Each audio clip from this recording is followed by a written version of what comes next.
मेरे सभी सम्मानित मदरसा आधुनिकीकरण शिक्षक साथियों को मेरा नमस्कार।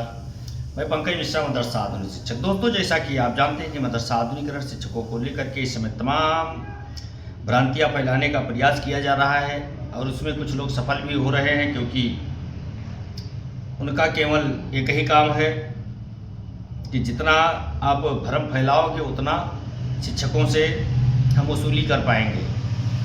उसी एजेंडे के तहत वो अपना भ्रम फैलाने में लगे हुए हैं। लेकिन मेरे दोस्त, आपको बताते हुए मुझे हर्ष हो रहा है कि आपके लिए लड़ने वालों की संख्या धीरे धीरे बढ़ रही है। शिक्षकों का समर्थन मिलना शुरू हो गया है और कई शिक्षक साथियों ने फ़ोन करके अपना मशविरा भी दर्ज कराया है और कई शिक्षक साथियों ने साथ चलने के लिए बात भी की है।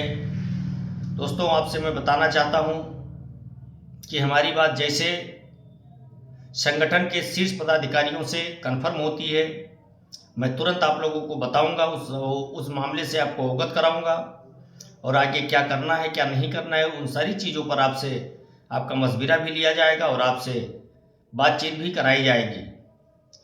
दोस्तों, इस समय तो जो हालात चल रहे हैं वो कोई छिपे नहीं हैं, न किसी से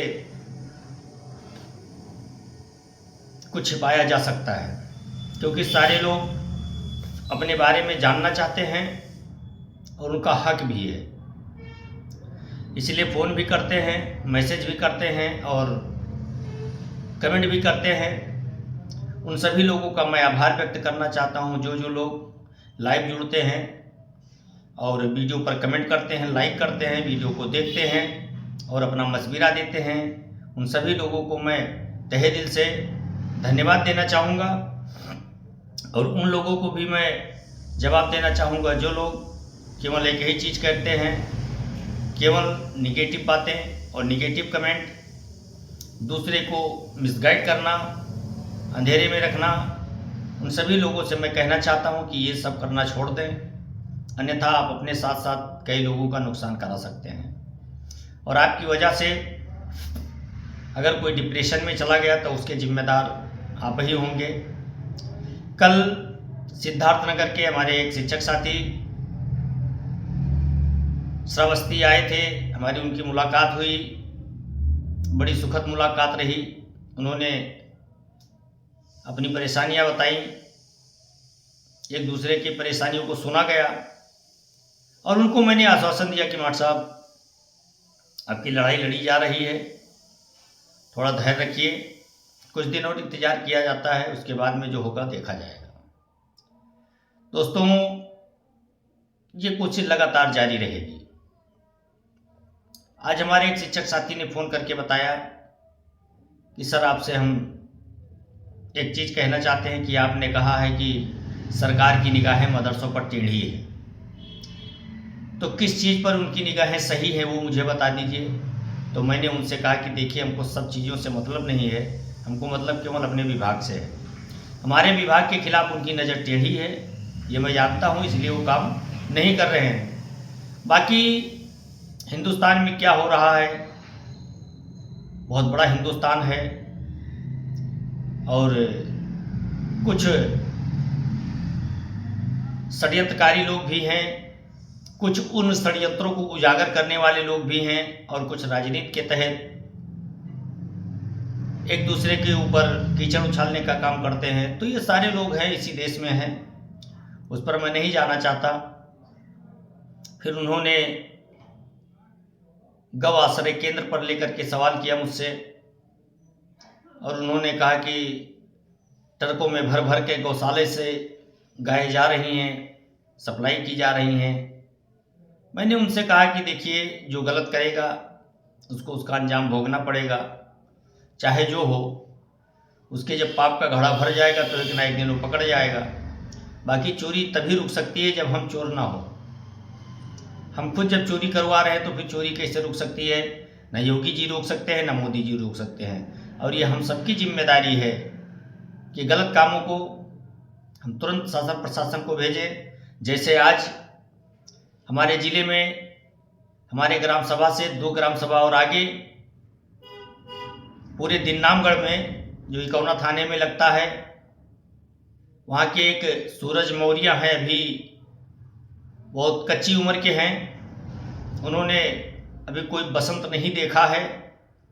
उन्होंने सारे ब्राह्मण बेटियों को उन्होंने गाली दिया है।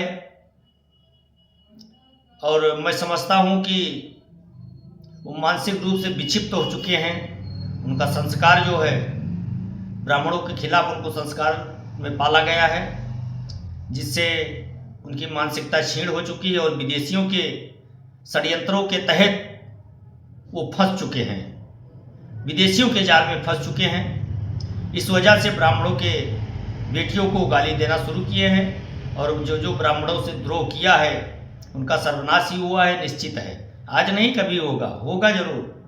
क्योंकि अगर हम ब्राह्मण हैं, आपको मैंने गाली दिया तो आप मुझे गाली दीजिए, लेकिन आप सारे समाज को एक निगाह से देखते हैं तो मुझे लगता है कि ये गलत है। जैसे किसी मदरसे में कोई संदिग्ध गतिविधियां करते हुए पाया गया, अब उसी की आड़ में पूरे मदरसों को रडार पे ले लिया गया और सारे मदरसों को बंद करने की कवायद चलने लगी और सरकार काफ़ी हद तक उसमें कामयाब भी हो गई, क्योंकि हम लोग निष्क्रिय थे। क्योंकि हमारे मन में ऐसा डर बैठा दिया गया कि बीजेपी सरकार का जो विरोध करेगा वो जेल में रहेगा या फिर बेल पर रहेगा। दूसरी चीज़ उन्होंने बताया कि बीजेपी सरकार अगर आ गई तो मुसलमानों का कोई काम होने वाला नहीं है। इसके डर से हमने समय रहते हुए अपने मामले को नहीं संभाल पाया कि अब हमारा कुछ होना नहीं है, हमारी बात सुनी नहीं जाएगी तो उसमें टांग लगाने से कोई मतलब नहीं है। अब जब समय निकल चुका है तब हम बहुत फड़फड़ा रहे हैं, फिर भी एक चांस बना हुआ है कि हो सकता है हमारा काम हो जाए, और उसी एक उम्मीद की किरण को देख करके हम अग्रसर हो रहे हैं। जो होगा सो देखा जाएगा। फिलहाल अभी स्थिति जस की तस बनी हुई है, अभी उसमें कोई मूवमेंट देखने को नहीं मिल रहा है। अभी वाद प्रतिवाद चल रहा है, अधिकारी अपना दामन बचाने में लगे हुए हैं। अब छोटका चोर बड़का चोर में अंतर ढूंढा जा रहा है कि सबसे छोटका चोर कौन था, सबसे बड़का चोर कौन है। अब ये सारी चीज़ें इस समय विभाग में चल रही है। विभाग के अधिकारी भी खड़बड़ाए हुए हैं। दानिश आज़ाद अंसारी साहब का वो लेटर भी वायरल हो रहा है और दानिश आज़ाद अंसारी साहब ने भी अधिकारियों के ऊपर कुछ लिखा पढ़ी करने का बात किया है कि जो हमने आदेश दिया था वो कार्य हमारा नहीं हो पाया है, अभी आप लोगों ने नहीं किया है। अगर नहीं होता है इस पर तो आप इस पद पर बने रहने के योग्य नहीं हैं। ऐसी चर्चाएं चल रही हैं, ऐसी बातें हो रही हैं, ये इसी तमाम सारी बातें चलती रहेंगी। और हाजी साहब से भी हमारी कल बात हुई, आपको बताया भी। तो मेरे दोस्त, एक चीज़ को समझना होगा कि हमको अपने लिए इस भ्रष्ट सिस्टम से लड़ना होगा, और जब तक हम इस भ्रष्ट सिस्टम के खिलाफ लड़ेंगे नहीं तब तक हमको कामयाबी नहीं मिल सकती मेरे दोस्त। क्योंकि ये भ्रष्टाचार की जड़ें इतनी मजबूत हो चुकी हैं कि इनको जेसीबी से उजाड़ा जा रहा है, फिर भी ये बीच रास्ते से टूट जा रहा है, और जो टूट गया वो कल नासूर बन जाएगा। इसलिए विभाग की सफाई भी हो रही है। तो मेरे दोस्त, थोड़ा संयम रखें, कुछ तो किया जाएगा आप लोगों के लिए। उसमें हम भी शामिल हैं, ऐसा नहीं कि हम शामिल नहीं हैं, हम भी शामिल हैं। हम अपने लिए भी लड़ेंगे और आपके लिए भी आपको प्रेरणा देंगे लड़ने के लिए, आपको प्रेरित कर रहे हैं, करेंगे। लेकिन सबसे बड़ा सवाल तो ये है कि बिलार के गले में घंटी बांधेगा कौन।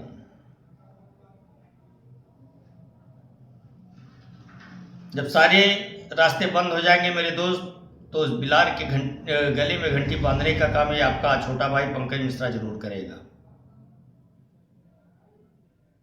क्योंकि अभी बड़े बड़े संगठनों के बड़े बड़े कुर्ताधारी, बड़े बड़े सैंडल के ऊपर मोजा लगाकर पहनने वाले लोग, ये सारे लोग अभी सोए हुए हैं, अभी उनके जागने का इंतज़ार किया जा रहा है। अगर वो जाग जाते हैं समय रहते हुए तो ठीक है, अगर नहीं जागते हैं तो फिर आपका ये छोटा भाई आपको मैदान में मिलेगा, अगर आप लोग साथ देंगे तो। अगर साथ नहीं देंगे तो भैया हम भी अपना काम करेंगे, कब तक चिल्लाते रहेंगे, कब तक गाली खाते रहेंगे। लेकिन खैर कोई बात नहीं, ये सब चलता रहेगा, लेकिन हमको एकजुट होने की आवश्यकता है। और एक शिक्षक साथी ने मशविरा भी दिया है कि जिला लेवल पर लोगों को इकट्ठा किया जाए और वहाँ पर कुछ बातचीत किया जाए, उसके बाद में आगे की रणनीति आगे बढ़ाई जाए। हम उनकी बातों का समर्थन करते हैं और आप लोगों से ये पूछना चाहते हैं, क्या जिलों पर मीटिंग करना इस समय उचित है या अनुचित है? लोग आएंगे या नहीं आएंगे, कैसे क्या होगा, ये सारी चीज़ें आप लोगों के ऊपर डिपेंड है। आप लोग अगर चाहेंगे तो जिलों में लोग इकट्ठा हो जाएंगे, वहाँ भी बातचीत हो जाएगी और बातचीत होने के बाद में जो आगे निष्कर्ष निकलेगा वो निष्कर्ष पर काम किया जाएगा। लेकिन मेरे दोस्त, एक चीज़ और कहना चाहेंगे कि संकट का समय है। इस संकट के समय में आप सभी को एक मिलजुल करके एक आंदोलन की आवश्यकता है। उस आंदोलन के दम पर हम अपनी आवाज़ वहाँ तक पहुँचाएंगे कि हम अभी जिंदा हैं। उसके बाद में कोर्ट से अगर हमको सफलता मिलती है तो कोर्ट का रास्ता अख्तियार करेंगे, अगर सफलता वहाँ से भी नहीं मिलती है तो फिर देखा जाएगा जो कुछ होगा वो। वीडियो लंबा हो रहा है, फिर मिलेंगे आपको लाइव टॉकिंग में। तब तक के लिए नमस्कार, जय हिंद, जय भारत, भारत माता की जय।